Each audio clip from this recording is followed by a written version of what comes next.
அண்மை செய்தி. சென்னை திருவல்லிக்கேணியில் ஆட்டோவிற்கு தவணைத் தொகை வசூலிக்க சென்றபோது நிதி நிறுவன ஊழியர் ஆட்டோ ஓட்டுநர் துரை என்பவரிடம் வாக்குவாதத்தில் ஈடுபட்டதால் அது கைகலப்பாக மாறியிருக்கிறது. அது குறித்த ஒரு அண்மை செய்தியை நாம் தற்பொழுது பார்த்துக் கொண்டிருக்கிறோம். இது குறித்த விரிவான விவரங்களுக்காக இணைகிறார் எம்முடைய செய்தியாளர் சுதர்ஷன். சுதர்ஷன், என்ன நடந்தது? விரிவான விவரங்களை வழங்கலாம். வணக்கம். சென்னை ஐசோஸ்ல PM தர்கா அருகே இருக்கக்கூடிய ஒரு மாநகராட்சி கழிப்பறைக்கு பக்கத்துல இது அபய சண்முகம் சாலையில் இருக்கிறது.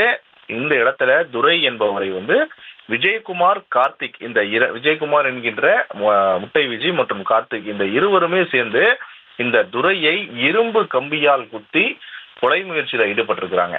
அதாவது இந்த துரை என்பவர் இவர் ஒரு ஆட்டோவை வாங்கியிருக்கிறார். அந்த ஆட்டோவை 3 மாதங்கள் மட்டும் கடனை செலுத்திவிட்டு அதன் பிறகு கடனை செலுத்தாமல் இருந்த காரணத்தினால இந்த ஆட்டோவுக்கு பினான்ஸ் கொடுத்த நபர் இந்த கார்த்திக் மற்றும் விஜயை அழைத்து கொண்டு இந்த துரையிடம் சென்று கடன் தவணையை ஏன் கட்டவில்லை என்று கூறி அந்த கடனை திருப்பி கேட்டிருக்கிறார். அந்த கடனை திருப்பி கேட்டிருக்கும் போது இந்த வாய் தகராறு கைகலப்பாக மாறி அதன் பிறகு அவர் இந்த விஜயும் விஜய் என்கின்ற முட்டை விஜயும் அது மட்டும் கார்த்திக் இந்த இருவருமே சேர்ந்து விஜய் மறைத்து வைத்திருந்த அந்த இரும்பு கம்பியால் அந்த துரையை கழுத்துல குத்த வந்திருக்கிறாங்க. அந்த கழுத்துல குத்த வரும்போது தான் எதிர்பாராத விதமாக அந்த இரும்பு ராடு அவருடைய கையில பட்டு, ஆனால் நல்வாய்ப்பாக அவருடைய கழுத்துல படவில்லை. கழுத்துல பட்டுனா அது கொலையாக மாறி இருக்கும்.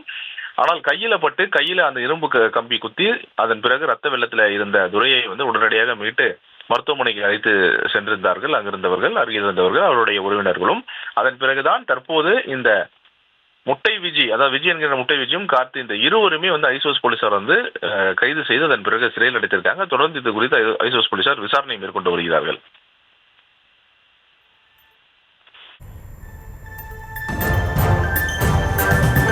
சம்பவம் தொடர்பான தற்போதைய விவரங்களுக்கு நன்றி சுதர்ஷன்.